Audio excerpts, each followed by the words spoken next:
राजधानी दिल्ली में सोमवार की सुबह भूकंप के तेज झटके महसूस किए गए, जिससे लोगों में दहशत फैल गई। भूकंप के झटके काफी तेज थे, जिसकी वजह से लोग अपने घरों से बाहर निकल गए। हालांकि किसी के नुकसान की अब तक कोई खबर नहीं आई है।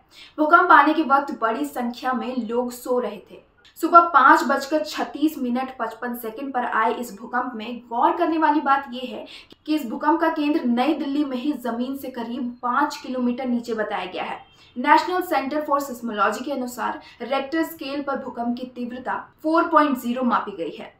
हालांकि भूकंप से अभी तक किसी भी तरह का नुकसान नहीं हुआ है। पूरी दिल्ली में भूकंप के बहुत तेज झटके महसूस किए गए और लोग डर भी गए। लोगों ने बताया कि काफी तेज झटके थे। बहुत तेज वाइब्रेशन के साथ भूकंप के झटके महसूस हुए। कुछ लोगों का ये भी कहना है कि लगा जैसे बॉम्ब ब्लास्ट हुआ हो। भूकंप की वजह से एक दहशत का माहौल बन गया है। बता दें कि बड़ी बड़ी हाई राइज बिल्डिंग में लोगों ने झटके ज्यादा महसूस किए। वो तुरंत ही घर से बाहर निकल गए। झटके के साथ साथ लोगों को भयंकर आवाजें भी सुनाई दी।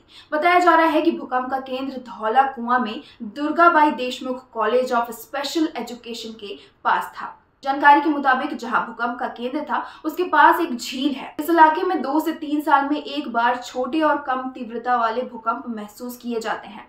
राजधानी दिल्ली का इलाका ऐसा है जहां भूकंप के तेज झटके समय समय पर महसूस किए जाते हैं। दिल्ली एनसीआर भूकंपीय क्षेत्र 4 में आता है। इससे पहले 7 जनवरी को भी भारत, नेपाल और बांग्लादेश में सुबह के समय भूकंप के तेज झटके महसूस किए गए थे।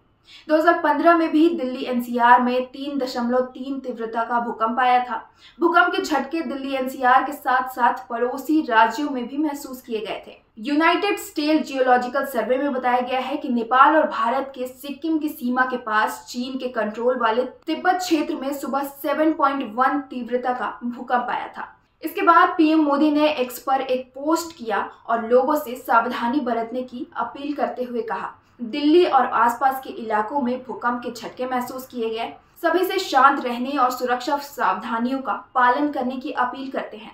अधिकारी स्थिति पर कड़ी नजर बनाए रख रहे हैं। भूकंप के झटकों के बाद अफवाहों से बचना चाहिए और सुरक्षा नियमों का पालन करना चाहिए। भूकंप के दौरान जितना संभव हो सके उतना सुरक्षित रहें। अगर आपको भूकंप के झटके महसूस होते हैं तो घबराएं नहीं, जितना हो सके उतना सुरक्षित रहने की कोशिश करें।